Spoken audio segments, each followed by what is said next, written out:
നമസ്കാരം, good morning. എല്ലാ പ്രേക്ഷകർക്കും രാവിലെയിലേക്ക് സ്വാഗതം. എല്ലാവരും എണീറ്റ് വരുന്ന സമയമായിരിക്കും. എല്ലാവർക്കും നല്ലൊരു ദിവസമായിരിക്കട്ടെ എന്ന് ആദ്യം തന്നെ ആശംസിക്കുകയാണ്. വാർത്തകളിലേക്കൊക്കെ പോകുമ്പോൾ ആദ്യം തന്നെ നമുക്ക് പോകേണ്ടത് ഡൽഹി സ്ഫോടനത്തിലേക്കാണ്.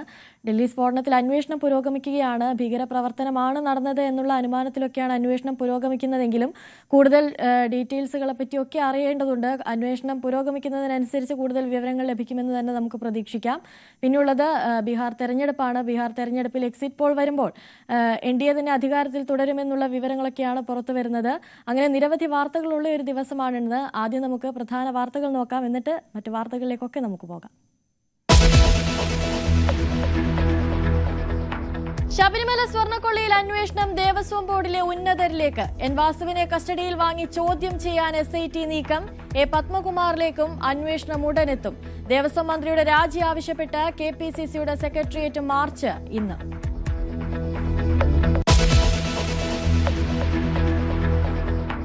ഡൽഹി സ്ഫോടന കേസിൽ അന്വേഷണം ഊർജിതമാക്കി NIA. ഭീകരപ്രവർത്തനങ്ങൾക്കായി കൊണ്ടുവന്ന സ്ഫോടക വസ്തുക്കൾ അബദ്ധത്തിൽ പൊട്ടിയതാകാമെന്ന് പ്രാഥമിക നിഗമനം. സൈനിക മേഖലയിൽ ഉപയോഗിക്കുന്ന രാസവസ്തു ഉപയോഗിച്ചെന്നും സൂചന. ഡൽഹി പോലീസും രഹസ്യാന്വേഷണ ഏജൻസികളും അന്വേഷണം തുടരുന്നു.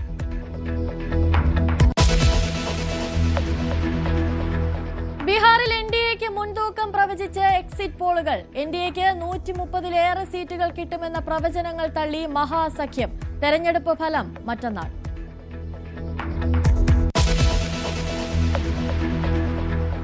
കൊച്ചി കോർപ്പറേഷനിലെ LDF സ്ഥാനാർത്ഥികളെ ഇന്നറിയാം. BJPയുടെ സ്ഥാനാർത്ഥി പട്ടിക ഇന്നോ നാളെയോ. കോഴിക്കോട് ചാലപ്പുറം ഡിവിഷനിലെ CMP സ്ഥാനാർത്ഥിയെ ചൊല്ലി തർക്കം തുടരുന്നു. സ്ഥാനാർത്ഥിയെ പിൻവലിക്കില്ലെന്ന് DCC പ്രസിഡന്റ്.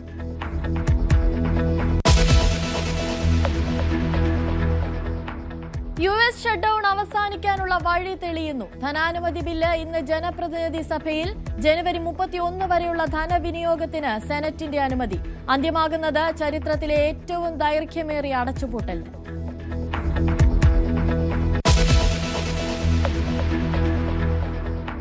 ഇസ്ലാമാബാദ് സ്ഫോടനത്തിൽ ഇന്ത്യയെ പഴിചാരി പാക് പ്രധാനമന്ത്രി. ഇന്ത്യൻ പിന്തുണയോടെ പ്രവർത്തിക്കുന്ന ഗ്രൂപ്പുകൾക്ക് ആക്രമണത്തിൽ പങ്കുണ്ടെന്ന് ഷഹബാസ് ഷെരീഫ്. സ്വന്തം ജനങ്ങളെ തെറ്റിദ്ധരിപ്പിക്കാൻ എപ്പോഴത്തെയും പോലെ ശ്രമമെന്ന് ഇന്ത്യയുടെ മറുപടി.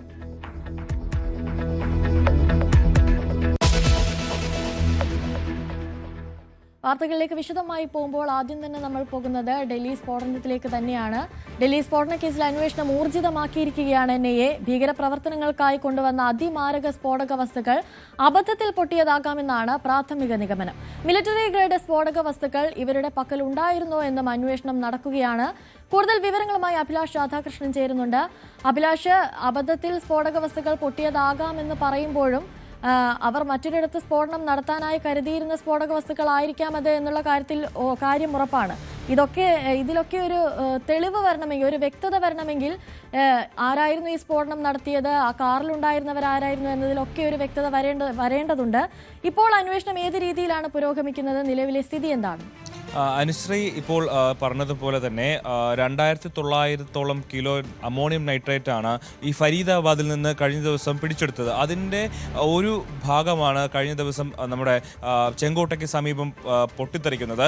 ഈ സ്ഫോടനവുമായി ബന്ധപ്പെട്ട് NIAയുടെ, അതായത് അന്വേഷണ സംഘത്തിൻ്റെ പ്രാഥമികമായ നിഗമനം എന്ന് പറയുന്നത്, ഇത്തരത്തിൽ ഒരു സ്ഫോടനം നടത്താനായിട്ട് രാജ്യത്തിൻ്റെ വിവിധ ഭാഗങ്ങളിലായിട്ട് സ്ഫോടനം നടത്താൻ ഇവർ പദ്ധതിയിട്ടിരുന്നു. പക്ഷേ ഒപ്പമുണ്ടായിരുന്ന, അതായത് മുസമ്മിൽ അടക്കം ഷഹീദ് അടക്കമുള്ള ആളുകൾ പിടിയിലായപ്പോൾ താനും ഉടനെ പിടിയിലാകുമെന്ന് കരുതി ഭയന്നുകൊണ്ടാണ് ഇത്തരത്തിൽ ഈ ഉമർ നബി എന്ന് പറയുന്ന ഭീകരൻ ഈ കാറുമെടുത്ത് ഡൽഹിയിലേക്ക് എത്തുന്നതും പിന്നീട് ഇയാൾ ഈ ഒരു അബദ്ധത്തിൽ ഇയാളുടെ കയ്യിൽ നിന്ന് ഇയാളുടെ വാഹനത്തിലിരുന്നു കൊണ്ട് ആ ബോംബ് സ്ഫോടന വസ്തുക്കൾ പൊട്ടിത്തെറിക്കുകയായിരുന്നു എന്നുള്ളതാണ് ഇപ്പോൾ നിലവിലെ വിവരം. അതിൽ ഏതൊക്കെ സ്ഫോടക വസ്തുക്കളാണ് ഇവർ ഉപയോഗിച്ചിട്ടുള്ളത് എന്നുള്ള കാര്യത്തിൽ NSGയുടെ വിഭാഗത്തിലുള്ള കമാൻഡോകൾ, അവരുമായിട്ടുള്ള വിദഗ്ധർ ഇത് പരിശോധന നടത്തുകയാണ്.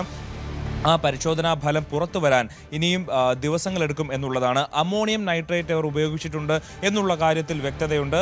മാത്രമല്ല 2900 കിലോ അമോണിയം നൈട്രേറ്റ് ഇവരുടെ ഒപ്പം ഉണ്ടായിരുന്ന ആളുകളിൽ നിന്ന് പിടികൂടിയ ഒരു സാഹചര്യം കൂടിയുണ്ട്. അതുകൊണ്ട് തന്നെ അതിൽ ആ ഒരു കാര്യത്തിൽ ഏറെക്കുറെ വ്യക്തമായിട്ടുണ്ട്. എന്നാൽ മറ്റൊരു സംശയം പുറത്തു വരുന്നത് മിലിറ്ററി ഗ്രേഡ്, അതായത് നമ്മുടെ സൈന്യം ഉപയോഗിക്കുന്ന തരത്തിലുള്ള സ്ഫോടക വസ്തുക്കൾ ഇവർ ഉപയോഗിച്ചിട്ടുണ്ടോ എന്നുള്ളൊരു സംശയം കൂടിയുണ്ട്. അക്കാര്യങ്ങളിൽ വ്യക്തത വരുന്നത് ഇനിയിപ്പോൾ NSGയുടെ അന്വേഷണ റിപ്പോർട്ട് വന്നതിന് ശേഷമായിരിക്കും. എന്തായാലും ഇവർ ഒരു സ്ഫോടനം രാജ്യത്തുടനീളം സ്ഫോടനം നടത്താനായിട്ട് പദ്ധതിയിട്ടിരുന്നു എന്നുള്ള കാര്യം വ്യക്തമായിരിക്കുകയാണ്. അതിന് പ്രധാനപ്പെട്ട ഈ ഉമർ നബിയുമായി ബന്ധപ്പെട്ട് അന്വേഷണം നടത്തുമ്പോൾ അയാളുടെ അമ്മയുമായി സംസാരിച്ച കാര്യങ്ങൾ, വീടുമായി ബന്ധം പുലർത്താത്ത കാര്യങ്ങൾ, മാത്രമല്ല ഇയാളുടെ കൂടെ ഉണ്ടായിരുന്ന ഡോക്ടർ അദീൽ, അതായത് ഈ സ്ഫോടന സമയത്തല്ല മറിച്ച് ഇയാളുടെ ഒപ്പം ജോലി ചെയ്തിരുന്ന അനന്തനാഗിലെ ആശുപത്രിയിൽ ജോലി ചെയ്തിരുന്ന ഡോക്ടർ അദീലുണ്ട്. ഇയാളടക്കമുള്ള ആളുകൾക്ക് ഭീകരബന്ധമുണ്ട്. ഇയാളുമായി ബന്ധപ്പെട്ട് ചേർന്നുകൊണ്ട് സ്ഫോടക വസ്തുക്കളും തോക്കുകളും ഒക്കെ പിടിച്ചെടുത്തൊരു സാഹചര്യമുണ്ട്. അതുകൊണ്ട് തന്നെ ഇതൊരു ഭീകര പ്രവർത്തനമാണ് എന്നുള്ള കാര്യത്തിൽ സംശയമൊന്നുമില്ല. പക്ഷേ ഇതൊരു ചാവേർ ആക്രമണം ആണോ എന്നുള്ള കാര്യത്തിലാണ് സംശയമുള്ളത്. കാരണം ചാവേർ ആക്രമണമാണെങ്കിൽ ഇത്തരത്തിൽ ആളുകൾ കൂടുതലുള്ള തൊട്ടടുത്ത് ചാന്ദിനി ചൗക്ക് പോലൊരു സ്ഥലമുള്ളപ്പോൾ ഈ കമ്പാരിറ്റീവ്ലി ആൾ കുറവുള്ള ചെങ്കോട്ടയ്ക്ക് സമീപമുള്ള സിഗ്നലിൽ വെച്ച് ഈ കാർ പൊട്ടിത്തെറിക്കില്ല. മാത്രമല്ല കാർ മൂവിങ് ആയിരുന്നു എന്നുള്ളതാണ് മറ്റൊരു പ്രധാന. ഒരു പതിയെ നീങ്ങുന്ന സമയത്താണ് ഇത് പൊട്ടിത്തെറിക്കുന്നത്. ചാവേർ ആക്രമണമായിരുന്നെങ്കിൽ എവിടെയെങ്കിലും ഇടിച്ചു കയറ്റിയായിരുന്നു ഇത് പൊട്ടിക്കുക. ഇത് അബദ്ധത്തിൽ പൊട്ടിയതാണ് എന്നുള്ളതാണ് പ്രാഥമികമായിട്ടുള്ള നിഗമനം. അതിൽ മറ്റൊരു പ്രധാനപ്പെട്ട കാര്യമെന്ന് പറയുന്നത് ഈ കാർ 10 ദിവസങ്ങൾക്ക് മുമ്പ് പൊല്യൂഷൻ കൺട്രോൾ ടെസ്റ്റ് നടത്തിയിരുന്നു എന്നുള്ള വിവരങ്ങൾ വരുന്നുണ്ട്. മാത്രമല്ല 11 മണിക്കൂർ ഡൽഹിയിലെ വിവിധ പ്രദേശങ്ങളിൽ ഈ കാർ കറങ്ങിയിട്ടുണ്ട് എന്നുള്ളതാണ് വിവരം. അതുപോലെ കൊണാട്ട് പ്ലേസിലടക്കം ഈ ഉമർ നബി എത്തിയിരുന്നു, ഭീകരനായിട്ടുള്ള ഉമർ നബി എത്തിയിരുന്നു എന്നുള്ള വിവരങ്ങളും പുറത്തു വരുന്നുണ്ട്. ഈ കാറിൻ്റെ യാത്രാ വഴി പറയുന്നത് നവംബർ 10-ാം തീയതി രാവിലെ 7:30 ഫരീദാബാദിലെ ഏഷ്യൻ ആശുപത്രിക്ക് മുൻവശത്തായിട്ട് ഈ വാഹനം കണ്ടതിൻ്റെ വിവരങ്ങളുണ്ട്. അതുപോലെ രാവിലെ 8:13 ബദർപൂർ ടോൾ പ്ലാസ കടന്ന് ഈ വാഹനം, അതായത് വെള്ള I-20 ഹരിയാന രജിസ്ട്രേഷനുള്ള വെള്ള I-20 ടോൾ പ്ലാസ കടന്ന് ഡൽഹിയിലേക്ക് പ്രവേശിക്കുന്നുണ്ട്.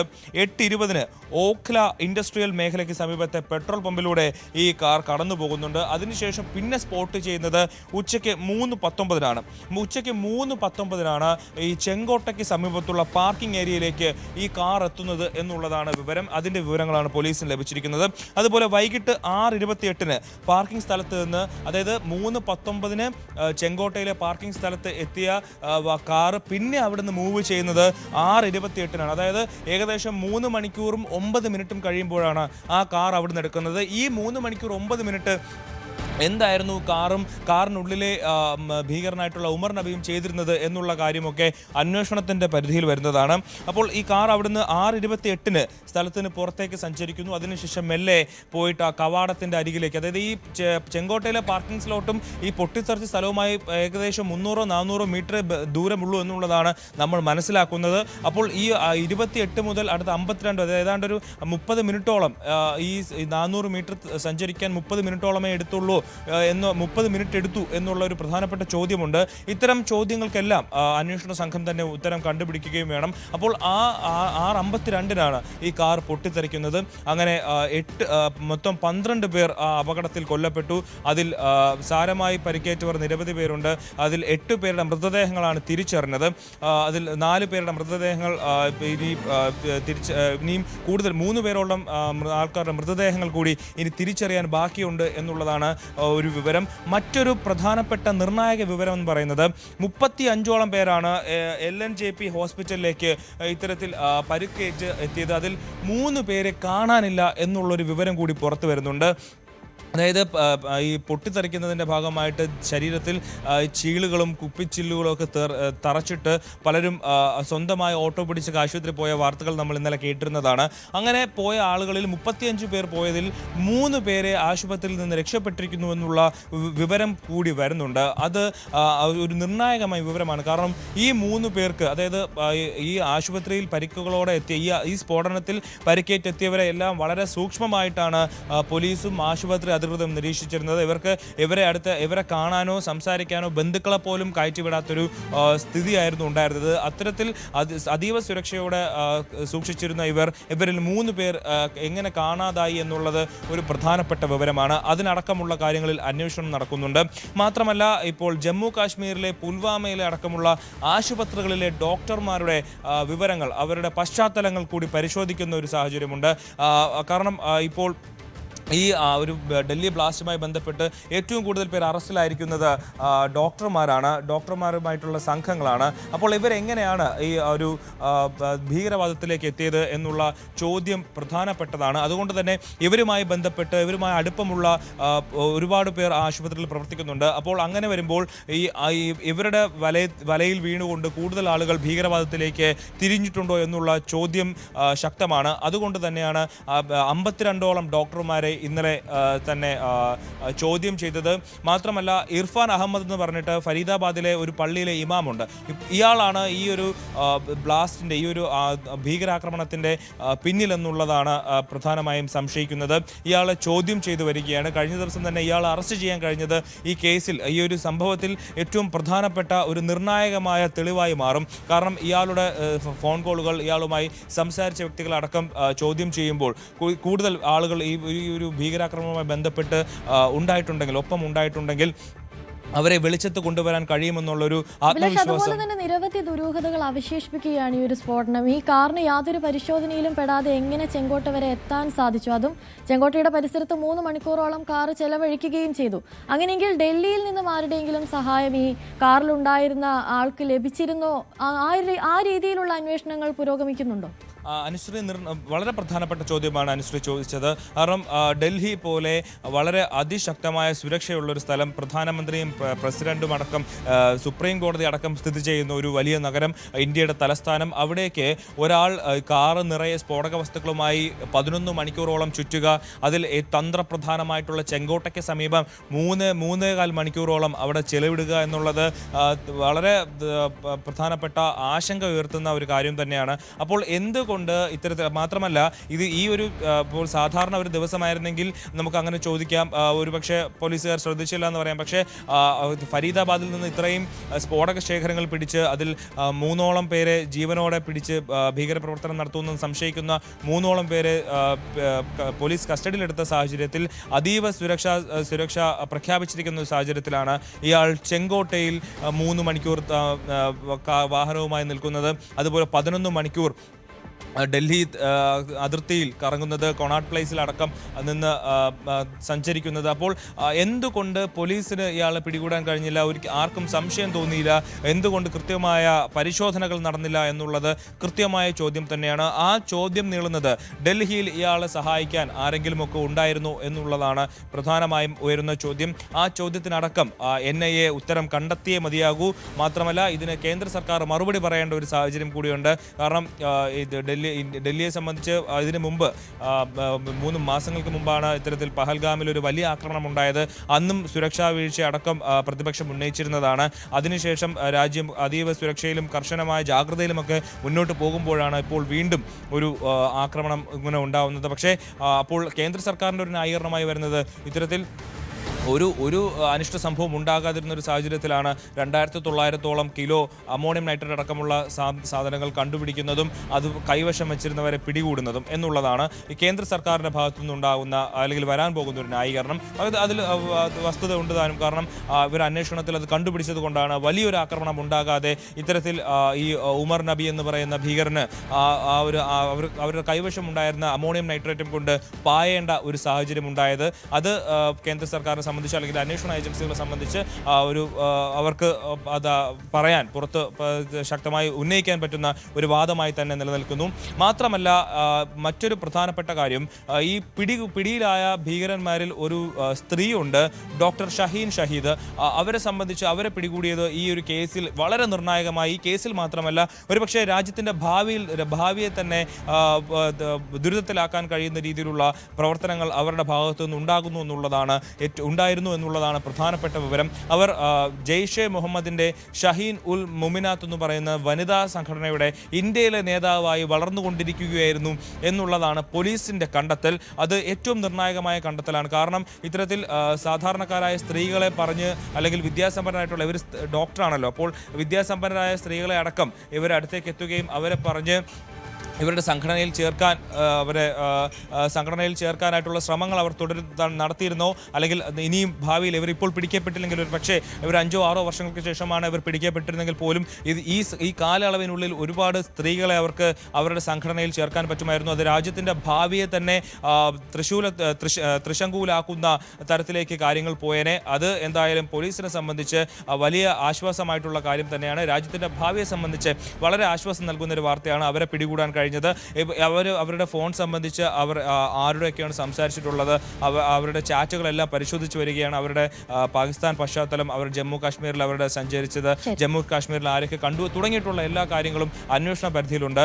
എന്തായാലും ജെയ്ഷെ മുഹമ്മദുമായിട്ട് ഇവർക്ക് ബന്ധമുണ്ടോ എന്നുള്ള കാര്യമാണ് ഏറ്റവും പ്രധാനമായി അന്വേഷിച്ചു വരുന്നത്. എന്തായാലും വരുന്ന ദിവസങ്ങളിൽ കൃത്യമായ രീതിയിൽ ഇതിൻ്റെ അന്വേഷണത്തിൽ നിന്ന് ഒരുപാട് കാര്യങ്ങൾ നമുക്ക് വ്യക്തമാകുമെന്നുള്ളതാണ് അറിയാനുള്ളത്. ശരി, അങ്ങനെ ഡൽഹി സ്ഫോടനത്തിൽ അന്വേഷണം പുരോഗമിക്കുകയാണ്. നിരവധി ദുരൂഹതകൾ ബാക്കി നിൽക്കുമ്പോഴും സംശയങ്ങൾ ബാക്കി നിൽക്കുകയാണ്. അതിലൊക്കെ ഒരു വ്യക്തത വരേണ്ടതുണ്ട്. ഡൽഹി സ്ഫോടനത്തിൽ ഇപ്പോഴും അന്വേഷണം പുരോഗമിക്കുമ്പോൾ നമ്മൾ പോകുന്നത് ഇനി പാകിസ്ഥാനിലേക്കാണ്. പാകിസ്ഥാനിലെ ഇരട്ട ആക്രമണങ്ങൾക്ക് പിന്നിൽ ഇന്ത്യയാണെന്നാണ് ഷഹബാസ് ഷെരീഫിന്റെ ആരോപണം. ചുട്ട മറുപടിയുമായി ഇന്ത്യൻ വിദേശകാര്യ മന്ത്രാലയം രംഗത്തെത്തിയിരുന്നു. സ്വന്തം പൗരന്മാരെ തെറ്റിദ്ധരിപ്പിക്കാനുള്ള പതിവ് തന്ത്രമാണിതെന്നാണ് ഇന്ത്യയുടെ പരിഹാസം. അന്താരാഷ്ട്ര സമൂഹത്തിന് യാഥാർത്ഥ്യം അറിയാമെന്നും പാക് തന്ത്രങ്ങളിൽ ലോകരാജ്യങ്ങൾ വീഴില്ലെന്നും വിദേശകാര്യ മന്ത്രാലയം പറഞ്ഞു. ഇന്നലെ ഇസ്ലാമാബാദ് കോടതിക്ക് സമീപം 12 പേരുടെ മരണത്തിനിടയാക്കിയ കാർ ബോംബ് സ്ഫോടനത്തിലും വാനിയിലെ കേഡറ്റ് കോളേജിൽ നടന്ന ആക്രമണങ്ങൾക്കും പിന്നിൽ ഇന്ത്യയാണെന്നായിരുന്നു പാക് പ്രധാനമന്ത്രിയുടെ ആരോപണം. കൂടുതൽ വിവരങ്ങളുമായി അജയ് സുധാബിച്ച് ചേരുന്നുണ്ട്.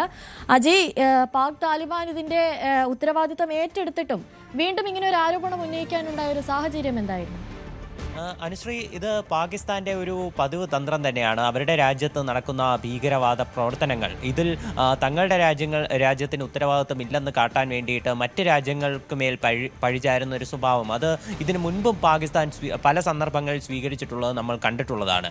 ഇന്നലത്തെ പാകിസ്ഥാനിൽ നടന്ന 2 ആക്രമണങ്ങൾ, ഒന്ന് ഇസ്ലാമാബാദിൽ നടന്ന കാർ ബോംബ് സ്ഫോടനം, അവിടെയുള്ള ജില്ലാ കോടതിക്ക് പുറത്തായിട്ടാണ് ഈ ആക്രമണം ഉണ്ടായത്. 12 പേർ ഈ ആക്രമണത്തിൽ കൊല്ലപ്പെടുകയും അതുപോലെ തന്നെ 27 പേർക്ക് പരിക്കേൽക്കുകയും ചെയ്തിരുന്നു. കോടതിയിൽ കേസിന്റെ വാദം കേൾക്കാനും അതുപോലെ തന്നെ മറ്റ് ആവശ്യങ്ങൾക്കുമെല്ലാം എത്തിയ സാധാരണക്കാരാണ് ഈ ആക്രമണത്തിൽ കൊല്ലപ്പെടുകയും അതുപോലെ തന്നെ പരിക്കേൽക്കുകയും ചെയ്തത്.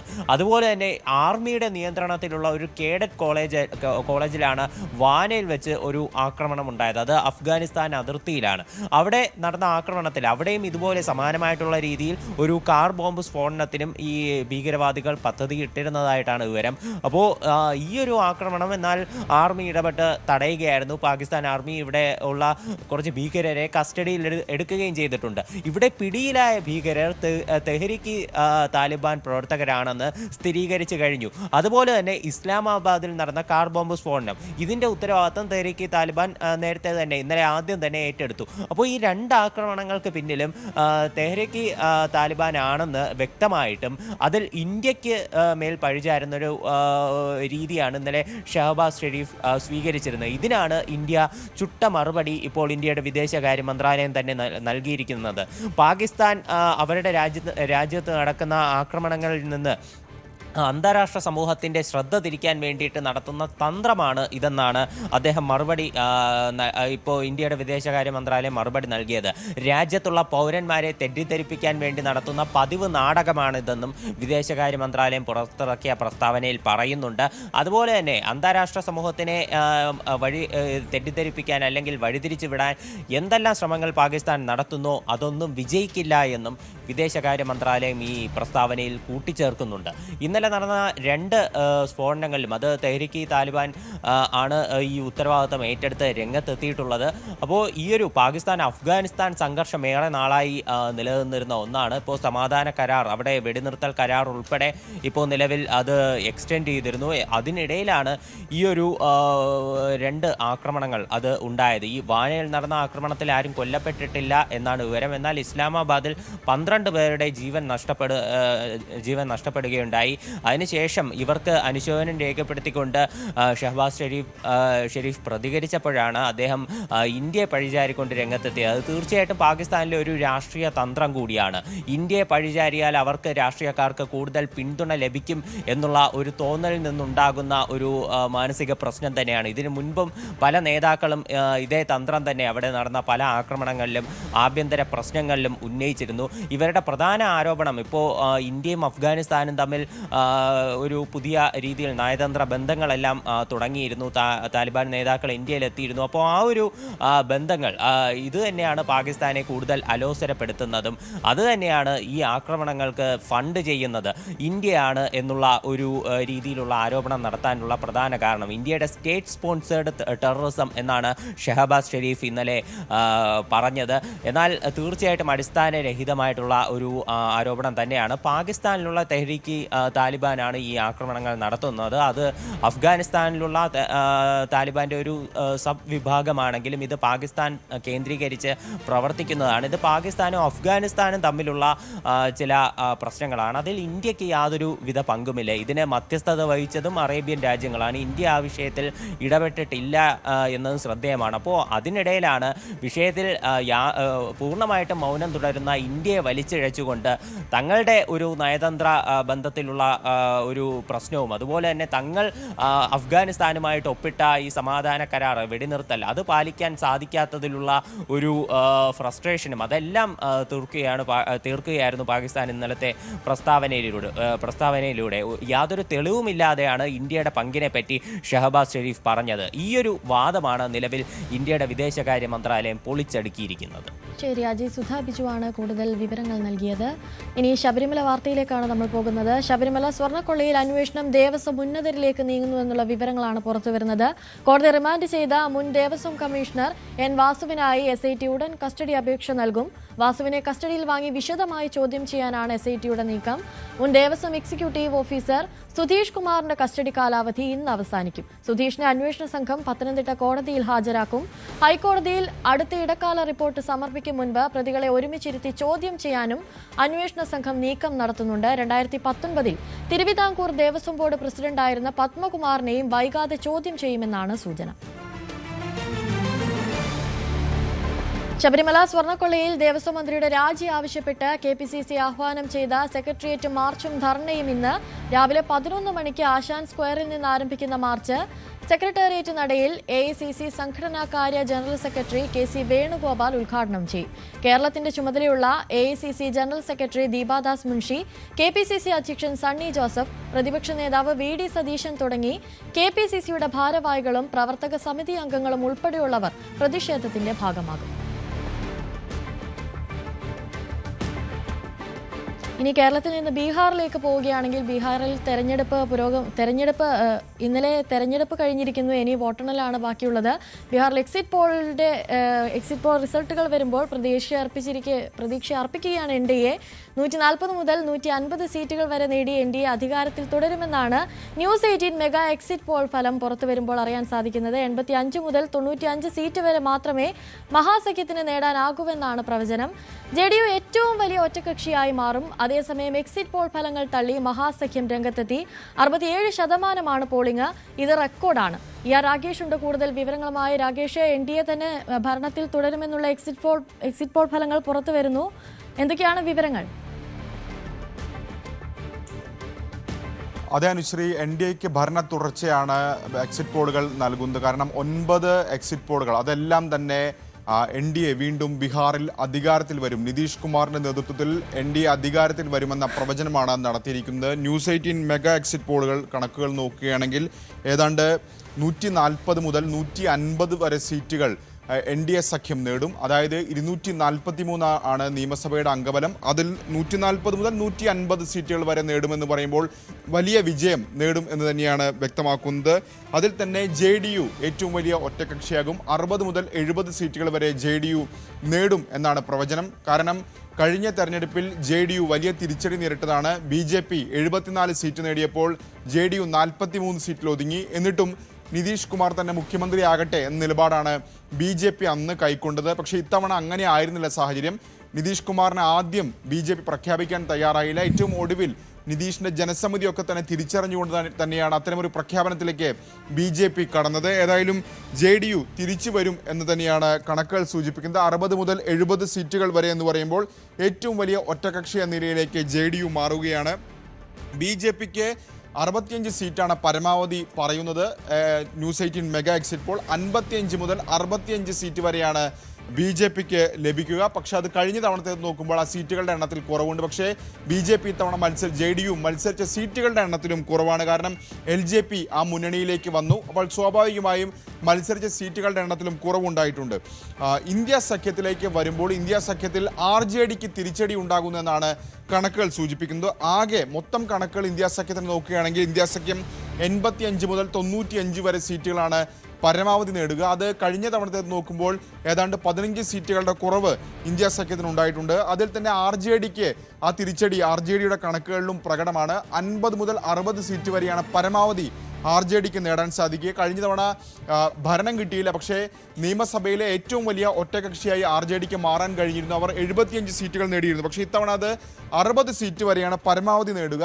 കോൺഗ്രസ് കഴിഞ്ഞ തവണ 19 സീറ്റുകളിലാണ് വിജയിച്ചത്. 70 സീറ്റിൽ കോൺഗ്രസ് മത്സരിച്ചത്. ഈ മുന്നണിയിലെ തന്നെ ഏറ്റവും മോശം പ്രകടനം കഴിഞ്ഞ തവണ കോൺഗ്രസിൻ്റെതായിരുന്നു. അതിനോട് ചേർന്ന് നിൽക്കുന്ന പ്രകടനം, വലിയ പുരോഗതി കോൺഗ്രസിന്റെ പ്രകടനത്തിൽ ഉണ്ടാകില്ല എന്നാണ് ഈ കണക്കുകൾ സൂചിപ്പിക്കുന്നത്. 15 മുതൽ 20 സീറ്റുകൾ വരെ കോൺഗ്രസ് ഒതുങ്ങുമ്പോൾ സ്വാഭാവികമായും രാഹുൽ ഗാന്ധി ഇഫക്റ്റ് ബീഹാറിൽ ഉണ്ടായിട്ടില്ല എന്ന് തന്നെ പറയേണ്ടി വരും. കാരണം രാഹുൽ ഗാന്ധി വോട്ടർ അധികാര യാത്ര നടത്തിയ സംസ്ഥാനമാണ് ബീഹാർ.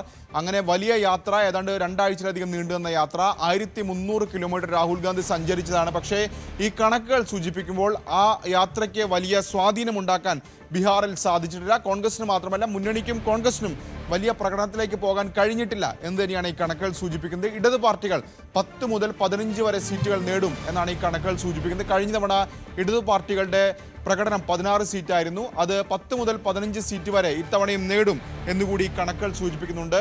സാധാരണഗതിയിൽ ബീഹാർ രാഷ്ട്രീയം അത് 2 മുന്നണികൾ തമ്മിൽ നേർക്കുനേർ വരുന്ന പോരാട്ടമാണ് കുറച്ച് കാലങ്ങളായി. പ്രത്യേകിച്ച് മഹാസഖ്യം, RJD നേതൃത്വം നൽകുന്ന മഹാസഖ്യം, മറുവശത്ത് JDU BJP നേതൃത്വം കൊടുക്കുന്ന NDA. അവിടേക്കാണ് ജൻസുരാജ് എന്ന് പറയുന്ന പുതിയ പാർട്ടിയുമായി പ്രശാന്ത് കിഷോർ, രാഷ്ട്രീയ തന്ത്രജ്ഞനായിരുന്ന പ്രശാന്ത് കിഷോർ രംഗപ്രവേശം ചെയ്തത്. ഏതാണ്ട് 1 വർഷം മുമ്പ് തന്നെ അദ്ദേഹം പ്രവർത്തനമൊക്കെ തന്നെ ആരംഭിച്ചിരുന്നു. പക്ഷേ ആ പാർട്ടിക്കും വലിയ സ്വാധീനം ഈ നിയമസഭാ തെരഞ്ഞെടുപ്പിൽ ഉണ്ടാക്കാൻ കഴിയില്ല എന്ന് തന്നെയാണ് കണക്കുകൾ സൂചിപ്പിക്കുന്നത്. പരമാവധി 5 സീറ്റുകൾ വരെ ലഭിക്കാം, സീറ്റുകൾ ലഭിക്കാതിരിക്കാനും സാധ്യതയുണ്ട്. ഇതാണ് കണക്കുകൾ സൂചിപ്പിക്കുന്നത്. ഏതായാലും ഇനി അറിയേണ്ടത് ജൻസുരാജ് പാർട്ടി ഏതെങ്കിലും തരത്തിൽ വോട്ട് കട്ടറായി മാറുമോ, ചില മണ്ഡലങ്ങളിലെങ്കിലും ജയപരാജയങ്ങൾ നിശ്ചയിക്കാൻ പ്രശാന്ത് കിഷോറിന്റെ പാർട്ടിക്ക് സാധിക്കുമോ എന്നാണ് ഈ കണക്കുകൾ നോക്കേണ്ടത്. ഏതായാലും വലിയ പ്രതീക്ഷ NDA ക്യാമ്പ് പുലർത്തുന്നുണ്ട്. പ്രത്യേകിച്ച് എക്സിറ്റ് പോൾ ഫലങ്ങൾ കൂടി വന്നതോടുകൂടി അവരുടെ ആത്മവിശ്വാസം ഇരട്ടിച്ചിരിക്കുകയാണ്. വീണ്ടും അധികാരത്തിൽ വരുമെന്ന പ്രതീക്ഷ. മറുവശത്ത് മഹാസഖ്യം ഇതിനെല്ലാം തള്ളിക്കളയുകയാണ്. യഥാർത്ഥ റിസൾട്ട് വരുമ്പോൾ ഇതായിരിക്കില്ല, കാത്തിരുന്ന് കാണാം എന്ന പ്രതികരണമാണ് ഇപ്പോൾ മഹാസഖ്യത്തിന്റെ നേതാക്കളുടെ ഭാഗത്തും ഉണ്ടായിട്ടുള്ളത്. ഏതായാലും മുൻകാലങ്ങളെ അപേക്ഷിച്ച് ബീഹാറിൽ വലിയ പങ്കാളിത്തം വോട്ടർമാരുടെ ഭാഗത്തുനിന്നുണ്ടായി എന്നുകൂടി കണക്കുകൾ സൂചിപ്പിക്കുന്നുണ്ട്. ഏതാണ്ട് 67% പോളിംഗ് ബീഹാറിൽ 2ാം ഘട്ട വോട്ടെടുപ്പ് അവസാനിച്ചപ്പോൾ രേഖപ്പെടുത്തിയിരിക്കുകയാണ്. ഇത് റെക്കോർഡാണ്. കാരണം കഴിഞ്ഞ 2000-ലാണ് ഇതിനു മുമ്പ് ഏറ്റവും വലിയ പോളിംഗ് രേഖപ്പെടുത്തിയത്. അന്ന് 62.6 ആയിരുന്നു. മൊത്തം തെരഞ്ഞെടുപ്പുകളുടെ കണക്കെടുത്തു കഴിഞ്ഞാൽ ലോക്സഭാ തെരഞ്ഞെടുപ്പിലാണ് 98-ലെ ലോക്സഭാ തെരഞ്ഞെടുപ്പിൽ 64% രേഖപ്പെടുത്തിയതായിരുന്നു ഏറ്റവും ഉയർന്ന പോളിംഗ്. അത് വെച്ച് നോക്കുമ്പോൾ വലിയ പങ്കാളിത്തം ഇത്തവണ ജനങ്ങളുടെ ഭാഗത്തുനിന്നുണ്ടായി. കഴിഞ്ഞ തവണത്തേതുമായി താരതമ്യം ചെയ്യുമ്പോൾ ഏതാണ്ട് 10% വർധനവ് ബീഹാറിൽ ഇത്തവണ പോളിംഗിൽ രേഖപ്പെടുത്തിയിരിക്കുകയാണ്. അതിൽ തന്നെ സ്ത്രീകളുടെ പങ്കാളിത്തം ഏതാണ്ട് 71% വോട്ട് ചെയ്തത് സ്ത്രീകളാണ്. പുരുഷന്മാർ 62% വോട്ട് രേഖപ്പെടുത്തിയെന്നാണ് കമ്മീഷന്റെ കണക്കുകൾ വ്യക്തമാക്കുന്നത്. അനുശ്രീ രാകേഷാണ് വിവരങ്ങൾ നൽകിയത്. എക്സിറ്റ് പോൾ ഫലങ്ങൾ പുറത്തു വരുമ്പോൾ NDA തന്നെ അധികാരത്തിൽ തുടരുമെന്നുള്ള വിവരമാണ് പുറത്തു വരുന്നത്. അതുപോലെ തന്നെ ഇനി മറ്റന്നാൾ അറിയാം ബീഹാർ ആർക്കൊപ്പമാണ് എന്നുള്ള കാര്യങ്ങളൊക്കെ. മറ്റൊരു വാർത്തയിലേക്ക് പോകുമ്പോൾ കോഴിക്കോട് കോർപ്പറേഷൻ ചാലപ്പുറം ഡിവിഷനിലെ DMP സ്ഥാനാർത്ഥിയെ പിൻവലിക്കില്ലെന്ന് DCC പ്രസിഡന്റ് പ്രവീൺ കുമാർ.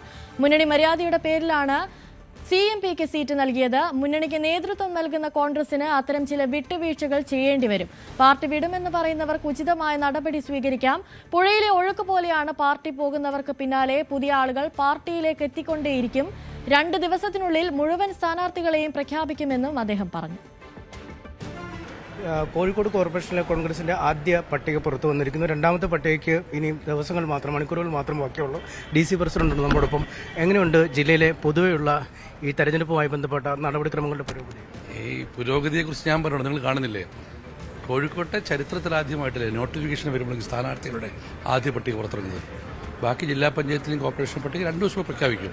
അതിൽ ചർച്ചകളൊക്കെ നടന്നു വരുന്നു. അടിത്തട്ടിലും മേത്തട്ടിലും ചർച്ച നടക്കുന്നു. ഒരു വിഷമവുമില്ലാതെ, ബുദ്ധിമുട്ടില്ലാതെ കോഴിക്കോട് നഗരത്തിന് ഇഷ്ടപ്പെട്ടവരുടെ അടങ്ങുന്ന ഒരു സ്ഥാനാർത്ഥി പട്ടികയാണ്.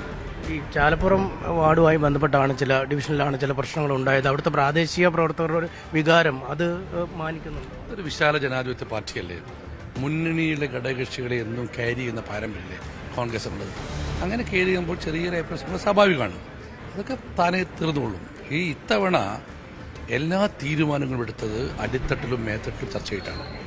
ആ തീരുമാനങ്ങൾക്ക് എതിരെ ശബ്ദിക്കുന്ന ആരും കോൺഗ്രസ്സുകാരല്ല. ഏതായാലും ഇതൊന്നും UDFന്റെയോ കോൺഗ്രസിന്റെയോ വിജയത്തിനോ മുന്നേറ്റത്തിനോ ബാധിക്കില്ല. അതിശക്തമായ പ്രവർത്തനം നടത്തി 4.5 പതിറ്റാണ്ട് കാലത്തെ LDFന്റെ ഭരണം ഞങ്ങൾ അവസാനിപ്പിക്കും. ഇന്നലെ അയൂബും കുറച്ച് പ്രവർത്തകരും വന്ന് രാജിക്കത്ത് നൽകിയിട്ട് പോന്നു. അവർ സമയം നൽകിയത് ഇന്നലെ രാത്രി വരെയായിരുന്നു. അത് കഴിഞ്ഞ് ഇന്ന് മാധ്യമങ്ങളോട് പറഞ്ഞു, ഞങ്ങൾ കോൺഗ്രസിന്റെ ഭാഗമല്ല, രാജി നൽകി, ഞങ്ങളോട് പ്രതികരിക്കേണ്ട സമയത്ത് പ്രതികരിച്ചിട്ടില്ല. അവിടുത്തെ സ്ഥാനാർത്ഥി പ്രചരണം ആരംഭിച്ച ഒരു സാഹചര്യമുണ്ട്. ഭാരതപ്പുറയിൽ നിന്നും വെള്ളം ഒഴുകിപ്പോകുന്നതനുസരിച്ച് എവിടുന്നോ വെള്ളം ഇങ്ങനെ എത്തിച്ചേരും. അതുപോലെയല്ലേ കോൺഗ്രസ്? അല്ല, അപ്പോൾ അവർ പാർട്ടിക്ക് പുറത്തായി. അല്ല, എന്ന് ഞാൻ പറഞ്ഞു, ഞാൻ പുറത്താക്കിയില്ലല്ലോ. അവർ പാർട്ടിക്കകത്ത്, അവർക്ക് അകത്ത് തന്നെയാണ്. ഉണ്ടോ ഇല്ലയോ തീരുമാനിക്കുന്ന അധികാരം അവർക്കാണ്. ഞാൻ പറഞ്ഞു, ഇവിടെ അതൊന്നും ഒരു ചർച്ചാ വിഷയമല്ല. കാരണം ഒരു വലിയ അവിശുദ്ധ മാഫിയ കൂട്ടുകെട്ടുകളുടെ പോരാട്ടമാണ്. ഈ നഗരം ഒത്തൊരുമിച്ച് നിൽക്കുകയാണ്. അതിനിടയ്ക്ക് അപശബ്ദമുണ്ടാക്കുന്നവർ ആ പോരാട്ടത്തിന് വിലങ്ങി വെക്കുന്നവരാണ്. ഏതായാലും അതൊന്നും കാര്യമാക്കേണ്ട. ഇപ്പോൾ ശ്രദ്ധയാകർഷിക്കപ്പെടേണ്ടത് 4.5 പതിറ്റാണ്ട് കാലമായി ഇവിടെ നഗരസഭ ഭരിച്ചുകൊണ്ടിരിക്കുന്ന ശക്തികളിൽ നിന്നും ഈ നഗരസഭയെ മോചിപ്പിക്കാനുള്ള പോരാട്ടത്തിൽ എല്ലാവരും പങ്കാളികളാവേണ്ട കാലഘട്ടമാണത്. അല്ല, പക്ഷെ അവർ പറയുന്നത് സീറ്റ് വിറ്റു എന്നാണ്. വിറ്റ സീറ്റ് എങ്ങനെ തിരിച്ചു വാങ്ങും എന്നൊക്കെയാണ് ചോദിക്കുന്നത്. ആര് വാങ്ങുന്നത് തിരിച്ചു? ആര് വാങ്ങും സീറ്റ്? ഒരു പാർട്ടി, നിങ്ങൾ എന്താ ചോദിക്കുന്നത്?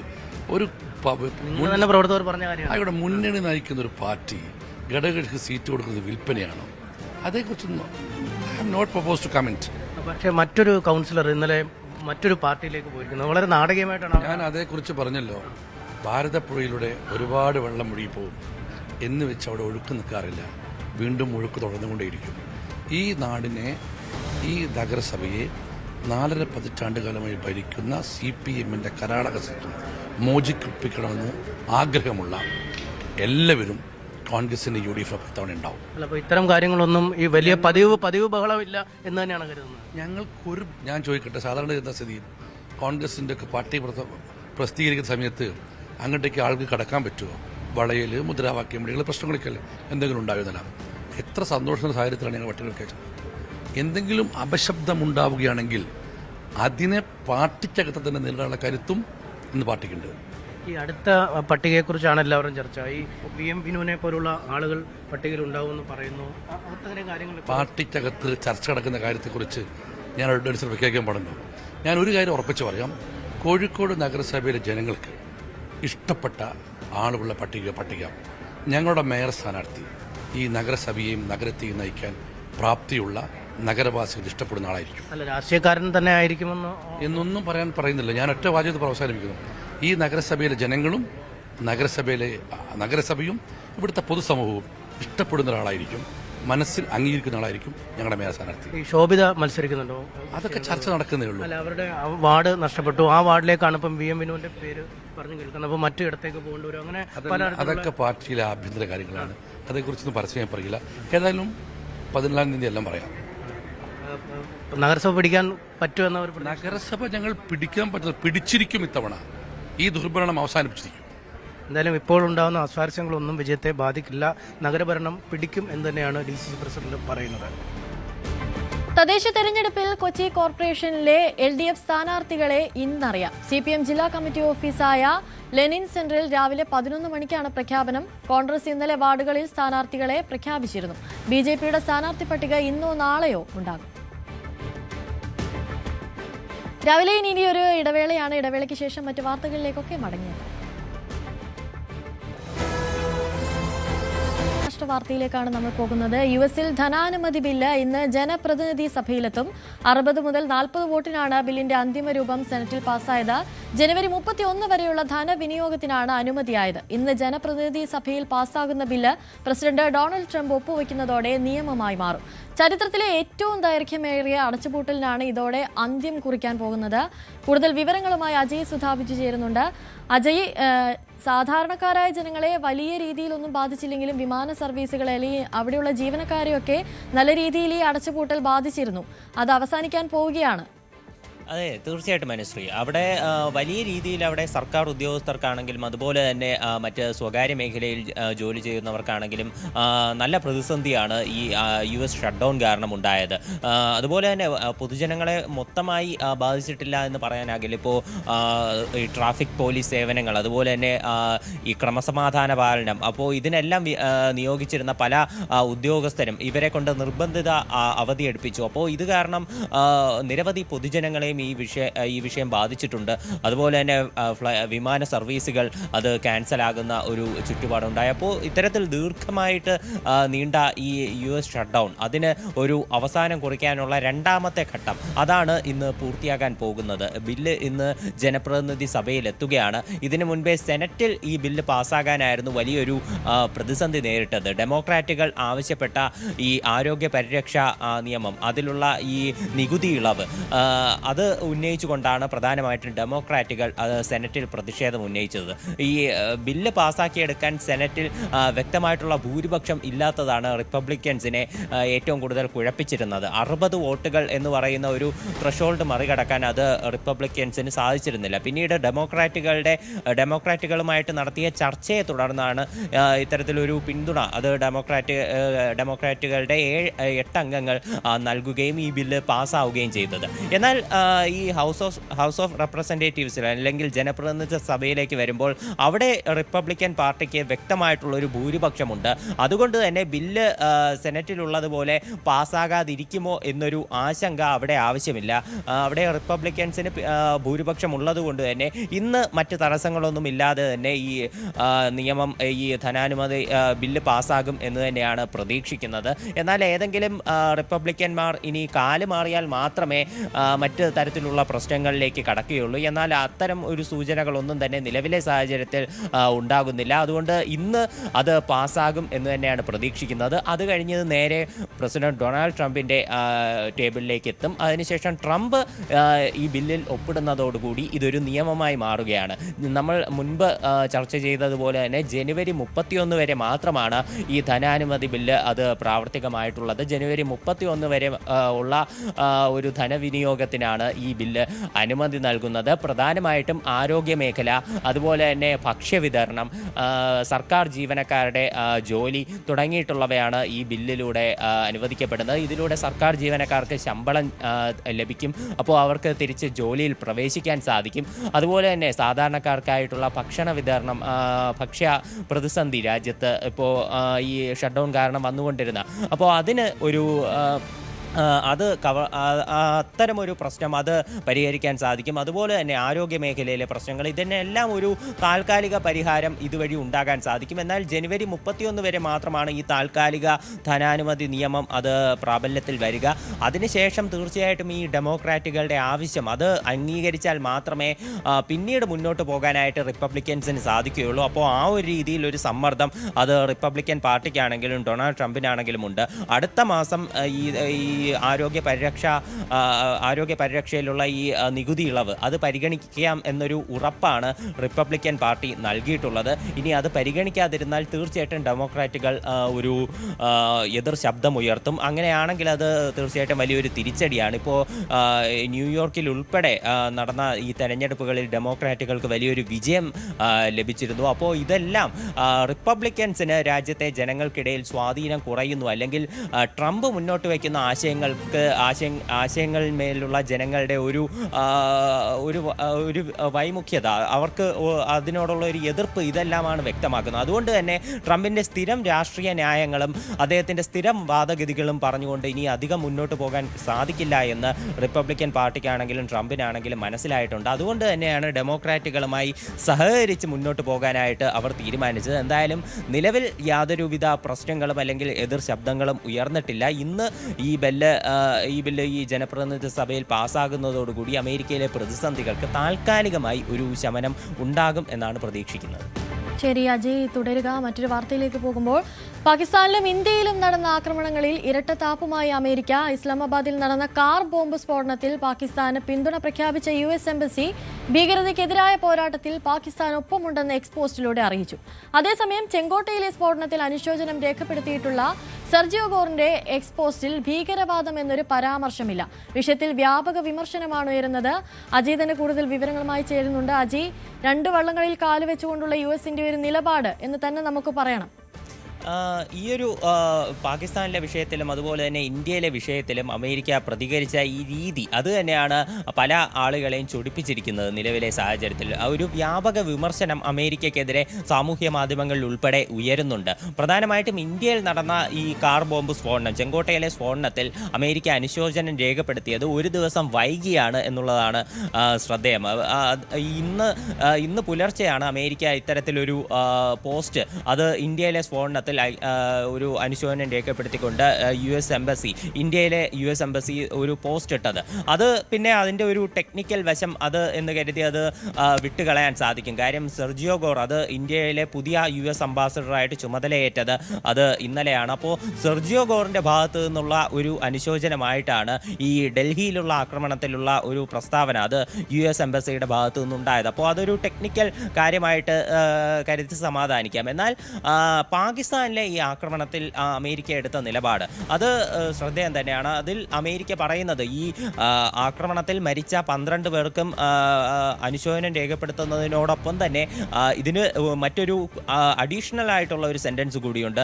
അതെന്താണെന്ന് പറഞ്ഞാൽ പാകിസ്ഥാൻ്റെ ഭീകരതയ്ക്കെതിരായിട്ടുള്ള പോരാട്ടത്തിൽ അമേരിക്ക ഒപ്പമുണ്ട് എന്നൊരു പരാമർശമാണ് ഇതിനകത്ത് നടത്തിയിട്ടുള്ളത്. The United States stand solidarity with Pakistan in the struggles against terrorism. ഈ ഒരു വരിയാണ് എക്സ്ട്രാ ആയി ഈ US പാകിസ്ഥാനിൽ നടന്ന ആക്രമണത്തിൽ അനുശോചനം രേഖപ്പെടുത്തിക്കൊണ്ടുള്ള പോസ്റ്റിൽ രേഖപ്പെടുത്തിയിരിക്കുന്നത്. അപ്പോൾ ഈ ഒരു കാര്യത്തിൽ തന്നെയാണ് വ്യാപകമായിട്ട് വിമർശനം ഉയരുന്നത്. ഇന്ത്യയിൽ നടന്നത് ഒരു ചാവേർ ബോംബ് ആക്രമണമാണെന്നുള്ള രീതിയിലുള്ള ചർച്ചകൾ അത് ഏറെ പുരോഗമിക്കുന്നുണ്ടായിരുന്നു. ഇത്തരത്തിലാണ് വാർത്തകൾ പുറത്തേക്ക് വന്നതും. ഈ ഒരു വിഷയത്തിൽ ഭീകരവാദം അല്ലെങ്കിൽ ഒരു ഭീകരപ്രവർത്തനം നടന്നതായി US പറയുന്നില്ല, അല്ലെങ്കിൽ ഇത്തരത്തിൽ ഒരു ഇന്ത്യക്ക് അനുശോചനം രേഖപ്പെടുത്തുന്നില്ല, അനുശോചനം രേഖപ്പെടുത്തിക്കൊണ്ടുള്ള പോസ്റ്റിൽ ഈ ഒരു വരിയില്ല. എന്നാൽ പാകിസ്ഥാൻ്റെ കാര്യത്തിൽ ഇത്തരമൊരു നിലപാട് അമേരിക്ക എടുക്കുന്നു. അപ്പോൾ ഇതിലുള്ള ഒരു വൈരുദ്ധ്യം ചൂണ്ടിക്കാണിച്ചുകൊണ്ടാണ് പലരും രംഗത്തെത്തിയിരിക്കുന്നത്. US എംബസിക്കെതിരെ ഒരു ശക്തമായിട്ടുള്ള വിമർശനം സാമൂഹ്യ മാധ്യമങ്ങളിൽ പലയിടത്തും രേഖപ്പെടുത്തിക്കൊണ്ട് ആളുകൾ ഈ പോസ്റ്റുകൾ, ഈ ട്വീറ്റുകൾ റീപോസ്റ്റ് ചെയ്തുകൊണ്ട് രംഗത്തെത്തിയിട്ടുണ്ട്. എന്തായാലും ഇക്കാര്യത്തിൽ US-ലെ മറ്റ് അധികൃതരൊന്നും നിലവിൽ ഈ വിഷയത്തിൽ പ്രതികരിച്ചിട്ടില്ല. ട്രംപിൻ്റെ ഭാഗത്തു നിന്നും മറ്റ് പ്രതികരണങ്ങളൊന്നും തന്നെ വന്നിട്ടില്ല. സാധാരണ അദ്ദേഹം ഇത്തരത്തിൽ മറ്റ് രാജ്യങ്ങളിൽ ഉണ്ടാകുന്ന ഏത് പ്രശ്നത്തിനും തലയിട്ട് ഇടപെട്ട് താൻ സ്വയം ക്രെഡിറ്റ് എടുക്കുന്ന ഒരു രീതിയാണ് ട്രംപ് സ്വീകരിച്ചുകൊണ്ടിരുന്നത്. എന്നാൽ ഈ ഇന്ത്യയിലെയും പാകിസ്ഥാനിലെയും നിലവിൽ നടന്ന ആക്രമണങ്ങളിൽ അദ്ദേഹം പ്രതികരിച്ചിട്ടില്ല. വിഷയത്തിൽ അദ്ദേഹത്തിൻ്റെ ഭാഗത്തു നിന്നൊരു പ്രതികരണം ഉണ്ടാകും എന്ന് തന്നെയാണ് പ്രതീക്ഷിക്കുന്നത്. എന്തായാലും ഇന്ത്യയിലെ ആക്രമണത്തിൽ ഭീകരവാദം എന്ന് പരാമർശിക്കാതെ ഭീകരവാദത്തിനെതിരായിട്ടുള്ള പോരാട്ടത്തിൽ ഐക്യദാർഢ്യം പ്രഖ്യാപിക്കാതെയുള്ള അമേരിക്കയുടെ ഈ ഒരു ഇരട്ടത്താപ്പ് നയം, അതിൽ വ്യാപകമായിട്ട് പലരും ഇത് ചൂണ്ടിക്കാണിച്ചുകൊണ്ട് വിമർശിക്കുക തന്നെ ചെയ്യുന്നുണ്ട്. ശരി, അജയ് സുധ ബിജുവാണ് കൂടുതൽ വിവരങ്ങൾ നൽകിയത്. കൊച്ചിയിൽ സീപ്ലെയിൻ പദ്ധതിക്കെതിരെ നിലപാട് കടുപ്പിച്ച് മത്സ്യത്തൊഴിലാളികൾ. പദ്ധതി നടപ്പായാൽ ഉപജീവന മാർഗം നഷ്ടമാകുമെന്നാണ് പരമ്പരാഗത മത്സ്യത്തൊഴിലാളികൾ പറയുന്നത്. സർക്കാർ പദ്ധതിയിൽ നിന്നും പിന്മാറണമെന്നാണ് ആവശ്യം. കൊച്ചി ബോൾഗാട്ടിയിൽ മത്സ്യത്തൊഴിലാളികൾ പ്രതിഷേധം സംഘടിപ്പിച്ചു. സീപ്ലെയിൻ പദ്ധതി നടപ്പാക്കുന്നതിനെതിരെ പരമ്പരാഗത മത്സ്യത്തൊഴിലാളികൾ വലിയ പ്രതിഷേധമാണ് സംഘടിപ്പിച്ചിരിക്കുന്നത്. ഞാനിപ്പോൾ നിൽക്കുന്നത് ബോൾഗാട്ടി പാലസിനടുത്താണ്. ഇവിടെയാണ് സീപ്ലെയിൻ ഒരു സ്പോട്ടായി സർക്കാർ കണ്ടെത്തിയിരിക്കുന്നത്. ഇവിടെ ഇത് യാഥാർത്ഥ്യമായി കഴിഞ്ഞാൽ, ഈ സീപ്ലെയിൻ പദ്ധതി യാഥാർത്ഥ്യമായി കഴിഞ്ഞാൽ മത്സ്യത്തൊഴിലാളികളുടെ ഉപജീവന മാർഗം തടസ്സപ്പെടുമെന്നാണ് ഇവർ പ്രധാനമായും ഉന്നയിക്കുന്നത്. ഇതിന്റെ പരീക്ഷണ പറക്കലിന്റെ സമയത്ത് പോലും ഇവർ വലിയ പ്രതിഷേധം സംഘടിപ്പിക്കുകയും ചെയ്തു. ഇതിനെതിരെ വലിയ ഒരു പോരാട്ടത്തിന് തന്നെയാണ് പരമ്പരാഗത മത്സ്യത്തൊഴിലാളികൾ തീരുമാനിച്ചിരിക്കുന്നത്. നമ്മളോടൊപ്പം ഈ സമരത്തിന് നേതൃത്വം നൽകുന്ന മത്സ്യത്തൊഴിലാളി വ്യക്തി കൂടി നമ്മളോടൊപ്പം ചേരുന്നുണ്ട്. ചേട്ടാ, ഇത് വലിയ പ്രതിഷേധം തന്നെയാണ് നിങ്ങൾ നടത്തുന്നത്. കുറെ നാളുകളായി നിങ്ങളുടെ പ്രതിഷേധവും ഇതിനോടൊപ്പം നടക്കുകയും ചെയ്യുന്നുണ്ട്. എന്തൊക്കെയാണ് പ്രധാനപ്പെട്ട ഈ മത്സ്യബന്ധന മേഖല എടുത്തു നോക്കുക. ഇവിടെയുള്ള ചെറുവള്ളക്കാർ അവിടെ പോയി മീൻ പിടിക്കുന്നു. ഇവിടെ യഥാർത്ഥത്തിൽ 7 കിലോമീറ്റർ ദൂരത്തോളം മത്സ്യബന്ധന നിരോധനമാണ്. കൊച്ചിൻ ഷിപ്പ്യാർഡ്, നേവൽ ബേസ്, അതുപോലെ തന്നെ കൊച്ചിൻ പോർട്ട്, LNG, അഴിമുഖം വരെ മത്സ്യബന്ധന നിരോധനമാണ്. എവിടെ പോവും? ആകെ അവശേഷിക്കുന്ന സ്ഥലത്താണ് വരുന്നത്. ഇപ്പുറത്ത് ഇവിടെ വാട്ടർ സ്പോർട്സും വരുന്നു. പുതിയ പുതിയ ഉപകരണങ്ങൾ കൊണ്ടുവന്ന് ഈ മേഖല തകർക്കുകയാണ് വേണ്ടത്. ഉപജീവന മേഖലയല്ലേ, ഉൽപാദക മേഖലയല്ലേ, അവരെ സംരക്ഷിക്കണം. അതാണ് ഞങ്ങൾ ആവശ്യപ്പെട്ടുകൊണ്ട് ഉപജീവന സംരക്ഷണത്തിന് വേണ്ടി സമരമാണ് നടക്കുന്നത്. ശക്തമായ പ്രതിഷേധം എല്ലാ മേഖലയും ഞങ്ങൾ വികസിപ്പിക്കും. എന്തായാലും കൂടുതൽ പ്രതിഷേധങ്ങളിലേക്ക് പോകാൻ തന്നെയാണ് മത്സ്യത്തൊഴിലാളികളുടെ തീരുമാനം. നമ്മളിപ്പോൾ ദൃശ്യങ്ങൾ കാണുന്നത് ഇവർ ചെറുവഞ്ചികളിൽ കയറി തുഴഞ്ഞുകൊണ്ട് ഒരു പ്രതിഷേധം തന്നെയാണ് ഇപ്പോൾ സംഘടിപ്പിക്കുന്നത്. ഈ കായലിൽ ഇറങ്ങി ഉള്ള ഒരു പ്രതിഷേധം. CITU, ധീവരസഭ ഉൾപ്പെടെയുള്ളവർ ഈ പ്രതിഷേധത്തിൽ പങ്കെടുക്കുകയും ചെയ്യുന്നുണ്ട്. എന്നാലും സീപ്ലെയിൻ പദ്ധതി യാഥാർത്ഥ്യമാക്കുന്നതിനെതിരായിട്ടുള്ള വലിയ പോരാട്ടം തന്നെയാണ് കുറച്ചു നാളുകളായി പരമ്പരാഗത മത്സ്യത്തൊഴിലാളികൾ നടത്തിക്കൊണ്ടിരിക്കുന്നത്. അതിന്റെ ഭാഗമായിട്ടുള്ള ഒരു പ്രതിഷേധമാണ് നമ്മളിപ്പോൾ കാണുന്നത്. ക്യാമറാമാൻ KP ദിനേശിനോടൊപ്പം നവമി ദിനേശ്, ന്യൂസ് 18, കൊച്ചി. അഴിമതിയുടെ കൂത്തരങ്ങിന് ഏറ്റവും വലിയ ഉദാഹരണമായി ചമ്രവട്ടം റെഗുലേറ്റർ പദ്ധതി. ഉദ്ഘാടനം നടന്ന് 15 വർഷമായിട്ടും റെഗുലേറ്ററിന്റെ ഒരു ഉപകാരവുമില്ലാത്ത അഴിമതിക്ക് മാത്രമായി നിലനിൽക്കുന്ന ഒരു പദ്ധതിയാണ് ചമ്രവട്ടം റെഗുലേറ്റർ കം ബ്രിഡ്ജ് എന്നാണ് വിമർശനം. അടുത്തിടെ ആരംഭിച്ച BM കായൽ ഭാരതപ്പുഴ ലിങ്ക് പദ്ധതിക്ക് പോലും ഈ റെഗുലേറ്റർ തടസ്സമാണെന്ന് MLAക്ക് പോലും പറയേണ്ടി വരികയാണ്.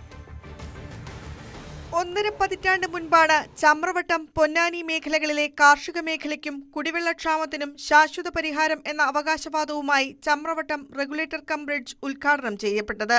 പാലോളി മുഹമ്മദ് കുട്ടി മന്ത്രിയായിരുന്ന കാലത്താണ് അഭിമാന പദ്ധതി എന്ന നിലയിൽ പാലം ഉദ്ഘാടനം ചെയ്തത്. നാളിതുവരെ വാഹനങ്ങൾക്ക് കടന്നുപോകാൻ പാലം എന്നതിനപ്പുറം റെഗുലേറ്ററിന്റെ ഒരു ഉപയോഗവും ഇതുകൊണ്ട് ഉണ്ടായിട്ടില്ലെന്നാണ് കുറ്റപ്പെടുത്തൽ. ഭാരതപ്പുഴ BM കായൽ ലിങ്ക് പദ്ധതിക്ക് ചമ്രവട്ടം പദ്ധതി തടസ്സമാകുന്നു എന്ന് MLAക്ക് പോലും പറയേണ്ടി വന്നെന്ന് പൊന്നാനി നഗരസഭാ പ്രതിപക്ഷ നേതാവ് ഫർഹാൻ BM കുറ്റപ്പെടുത്തുന്നു. ഇപ്പോൾ കഴിഞ്ഞ ദിവസം പ്രവൃത്തി ഉദ്ഘാടനം ആരംഭിച്ച ഭാരതപ്പുഴ BM കായൽ ലിങ്ക് കനാൽ പദ്ധതി, ഈ ഒരു പദ്ധതി കാരണം ചമ്രവട്ടം റെഗുലേറ്റർ കം ബ്രിഡ്ജ് പദ്ധതി കാരണം മാത്രം അതിന് തടസ്സം ഉണ്ടാകുന്നു എന്നുള്ളത് ഈ കഴിഞ്ഞ ദിവസം MLA പോലും പറഞ്ഞ കാര്യമാണ്. നമ്മൾ മനസ്സിലാക്കേണ്ട ഒരു വസ്തുത, ഇവിടെ സാധാരണക്കാരായിട്ടുള്ള ആയിരക്കണക്കിന് കർഷകരുണ്ട്. ഈ കുടിവെള്ള ക്ഷാമം നേരിടുന്ന ആയിരക്കണക്കിന് കുടുംബങ്ങളുണ്ട്. ആ കുടുംബങ്ങളെ, ആ കർഷകരെ എല്ലാവരെയും പ്രയാസപ്പെടുത്തുന്ന ഒരു പദ്ധതിയായിട്ട് ഈ പദ്ധതി മാറുകയാണ്. ഉദ്യോഗസ്ഥരുടെയും അധികാരികളുടെയും അഴിമതിക്ക് ഏറ്റവും വലിയ ഉദാഹരണമാണ് ചമ്രവട്ടം റെഗുലേറ്റർ കം ബ്രിഡ്ജ് എന്നാണ് ഇവർ പറയുന്നത്. 8 തവണയാണ് പൈലിംഗ് ഷീറ്റ് പുനർനിർമ്മാണ കമ്പനിക്ക് കരാർ കാലാവധി നീട്ടിക്കൊടുത്തത്. ഇക്കാര്യത്തെക്കുറിച്ച് അന്വേഷിക്കണമെന്ന് ഭരണപക്ഷ MLAക്ക് പോലും പറയേണ്ടി വന്നിട്ടുണ്ട്. ഇവിടുത്തെ പൈലിംഗ് ഷീറ്റുകളുടെ പുനർനിർമ്മാണവുമായി ബന്ധപ്പെട്ട് കരാർ എടുത്തിട്ടുള്ള ആൾക്ക് 8 തവണയാണ് കരാർ കാലാവധി നീട്ടിക്കൊടുക്കേണ്ട സാഹചര്യം ഉണ്ടായത്. ആരുടെ ഭാഗത്താണ് അലംഭാവം എന്നുള്ളത് വ്യക്തമാണ്. നമുക്കൊക്കെ അറിയാവുന്നത് പോലെ ഉദ്യോഗസ്ഥരുടെ ഭാഗത്ത് അലംഭാവം ഉണ്ടാകുന്നു എന്നുള്ളത് നമുക്ക് ബോധ്യമുള്ളതാണ്. അതേ ഉത്തരവാദിത്തം ഇവിടുത്തെ അധികാരികളുടെ ഭാഗത്തും അവരുടെ വലിയ വീഴ്ചയുടെ ഉദാഹരണമായി ഈ ചമ്രവട്ടം പ്രോജക്റ്റ് മാറിയിട്ടുണ്ട്. സാധാരണക്കാരായ ആയിരക്കണക്കിന് കർഷകർക്കും കുടിവെള്ളക്ഷാമം അനുഭവിക്കുന്നവർക്കും ദുരിതം മാത്രമാണ് ചമ്രവട്ടം പദ്ധതി സമ്മാനിക്കുന്നതെന്നാണ് ആക്ഷേപം. പ്രദേശത്തെ കാർഷിക കുടിവെള്ള പ്രശ്നങ്ങൾക്ക് അടിയന്തരമായി പരിഹാരം കാണാൻ ചമ്രവട്ടം റെഗുലേറ്റർ പദ്ധതി എത്രയും വേഗം പൂർത്തിയാക്കണമെന്നാണ് ആവശ്യം.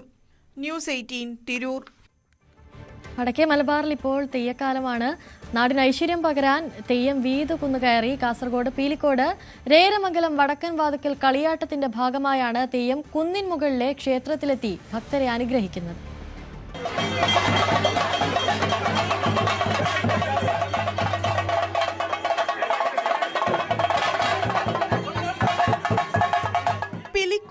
രായരമംഗലം വടക്കേവാതിൽ വീതുകുന്നം വിഷ്ണുമൂർത്തി ക്ഷേത്രം ഒറ്റക്കോല മഹോത്സവത്തിനാണ് തെയ്യം കുന്നിൻ മുകളിലെ ക്ഷേത്രത്തിലെത്തി ഭക്തർക്ക് അനുഗ്രഹം നൽകുന്നത്. പീലിക്കോട് ഗ്രാമത്തിന്റെ അധിപതിയായ രായരമംഗലം ഭഗവതി ക്ഷേത്രത്തിന്റെ പ്രധാന ഉപക്ഷേത്രമാണ് ചരിത്രപ്രസിദ്ധമായ വീതുകുന്ന് ക്ഷേത്രം. വടക്കേൻ വാതുക്കളിൽ നിന്നും മേലേരി കൈയേറ്റ് അഗ്നിസ്നാനം നടത്തിയ ശേഷം തെയ്യം പരിവാര സമേതമാണ് വീതുകുന്നിൽ എത്തുന്നത്. തെയ്യം കുന്ന് കയറിയപ്പോൾ ഭക്തജനങ്ങൾ പുഷ്പവൃഷ്ടി നടത്തി. പീലിക്കോടിന്റെ നാനാഭാഗങ്ങളിൽ നിന്നും ഒഴുകിയെത്തിയ ആയിരങ്ങൾ ആർപ്പു വിളിച്ചു.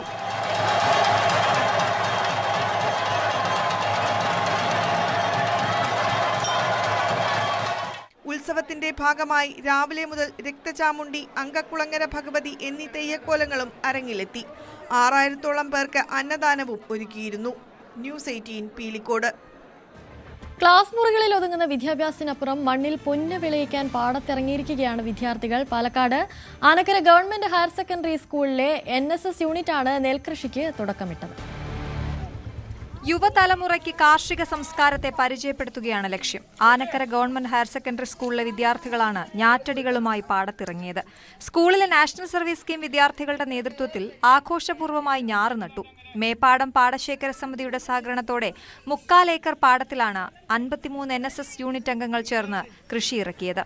നിങ്ങൾക്ക് ഈ കൃഷിയുമായി എന്താണ് ഞാറ് നടാൻ എങ്ങനെയാണ് എന്നതിനെ കുറിച്ചൊക്കെ ഒരു നല്ലൊരു ബോധം മനസ്സിൽ സൃഷ്ടിക്കുന്നതിന് വേണ്ടിയാണ് നമ്മുടെ NSSന്റെ ഈ നിങ്ങൾ നേതൃത്വം കൊടുക്കുന്ന നമ്മുടെ രാജീവ് മാഷും അതുപോലെ അജിത ടീച്ചറും നിങ്ങളെ കൂട്ടി ഇവിടെ ആനക്കര പാടശേഖര സമിതിയുടെ മേപ്പാടം പാടശേഖര സമിതിയുടെ അടുത്തെത്തി.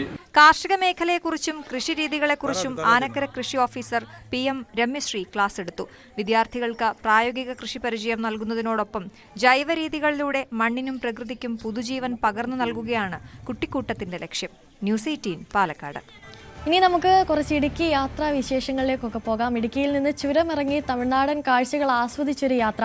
ഇടുക്കിയിലെ ഏറ്റവും മനോഹരമായ ചുരംപാതയായ ബോഡിപാതയിലെ യാത്രാ വിശേഷങ്ങളാണിനി. ആ കാഴ്ചകളിലേക്ക്.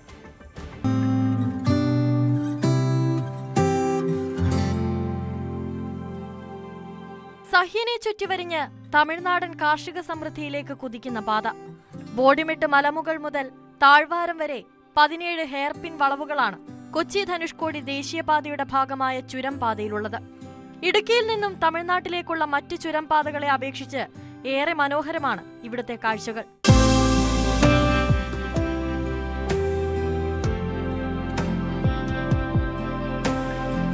പുലർച്ചെ കോടമഞ്ഞിൽ മൂടി നിൽക്കുന്ന താഴ്വാരം, കിലോമീറ്ററുകൾ നീളത്തിൽ മലനിരകളെ ചുറ്റി കടന്നു പോകുന്ന റോഡ്, ചെങ്കുത്തായ പർവ്വതങ്ങൾ, മഴക്കാലത്ത് കൂടുതൽ കാഴ്ചകൾ പകർന്ന് വിരുന്നെത്തുന്ന 2 വെള്ളച്ചാട്ടങ്ങൾ. അങ്ങനെ കാഴ്ചകൾ ഏറെയുണ്ട് ഈ യാത്രയിൽ.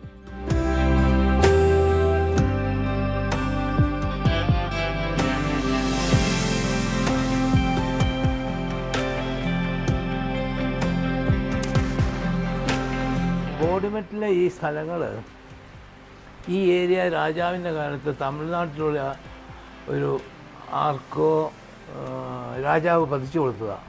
അപ്പം തമിഴ്നാട്ടിലെ ആൾക്കാരായിരുന്നു ഇവിടെ അക്കാലത്ത് കൂടുതൽ ഉണ്ടായിരുന്നത്. അവർ ഈ ബോഡിമെട്ട് ഏരിയയിലെ ഏലത്തോട്ടമൊക്കെ നോക്കാൻ വേണ്ടി അക്കാലത്തും ഏലത്തോട്ടം ഉണ്ടായിരുന്നു. ഏലത്തോട്ടം നോക്കാനും അന്വേഷിക്കാനും വേണ്ടിയിട്ട് വരുമ്പം അവർ കുതിരപ്പുറത്ത് വരും.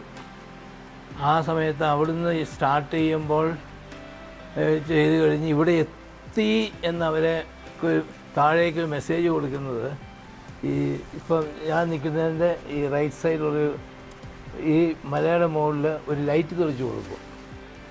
ആ ലൈറ്റ് തെളിക്കുമ്പോൾ താഴെയുള്ളവർക്ക്, അതായത് ഇവരുടെ വീട്ടുകാർക്കറിയാം അവർ സേഫായിട്ട് ഇവിടെ എത്തി എന്നുള്ളത്. 1900 കാലഘട്ടം മുതലുള്ള ചരിത്രം പറയാനുണ്ട് ബോഡിമെട്ട് ചുരത്തിന്. ഇടുക്കിയിൽ നിന്നും ഏലവും തേയിലയും കുരുമുളകും അടക്കമുള്ള സുഗന്ധവ്യഞ്ജനങ്ങൾ തമിഴ്നാട്ടിലെ വ്യാപാര കേന്ദ്രത്തിലേക്ക് എത്തിക്കാനായിരുന്നു പാത തുറന്നത്. മൂന്നാറിൽ ഈസ്റ്റ് ഇന്ത്യ കമ്പനി തേയില കൃഷി ആരംഭിച്ചതോടെ നടപ്പാത കാളവണ്ടി യാത്രയ്ക്കായി വിപുലീകരിച്ചു. തമിഴ്നാട്ടിൽ നിന്ന് അരിയും പലവ്യഞ്ജനവും ചുരം കയറി മലമുകളിലെത്തി. കാളവണ്ടി യുഗവും കുതിരക്കുളമ്പടിയും പിന്നിട്ട് മോട്ടോർ വാഹന ഗതാഗതത്തിന് അനുയോജ്യമായ പാതയായി നവീകരിച്ചതോടെ ഇരു സംസ്ഥാനങ്ങളും തമ്മിലുള്ള ഗതാഗതവും ഇതുവഴി വർദ്ധിച്ചു. 1963 നവീകരിച്ച ശേഷം 2023-24 വർഷത്തിൽ ഇന്ന് കാണുന്ന രീതിയിൽ 15 മീറ്റർ വീതിയിൽ പുനർനിർമ്മിച്ചു.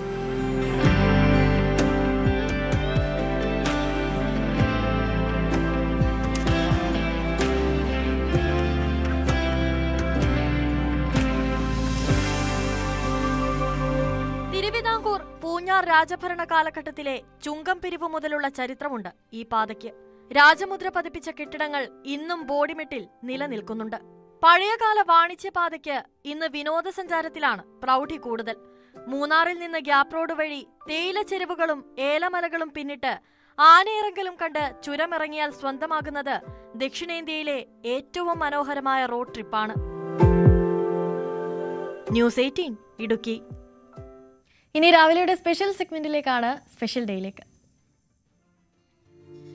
UK-യിലുള്ള സുമൻ ഉണ്ണികൃഷ്ണന്റെ 27ാം പിറന്നാളാണെന്ന് കുടുംബമാണ് ആശംസകൾ അറിയിച്ചിരിക്കുന്നത്. സുമന് ന്യൂസ് 18 കുടുംബത്തിന്റെ പേരിലും പിറന്നാൾ ആശംസകൾ നേരുകയാണ്.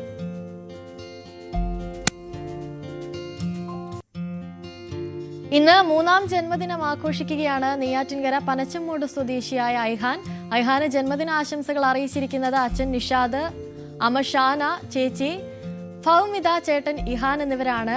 ഐഹാൻ കുട്ടന് ന്യൂസ് 18 കുടുംബത്തിന്റെ പേരിലും പിറന്നാൾ ആശംസകൾ നേരുകയാണ്.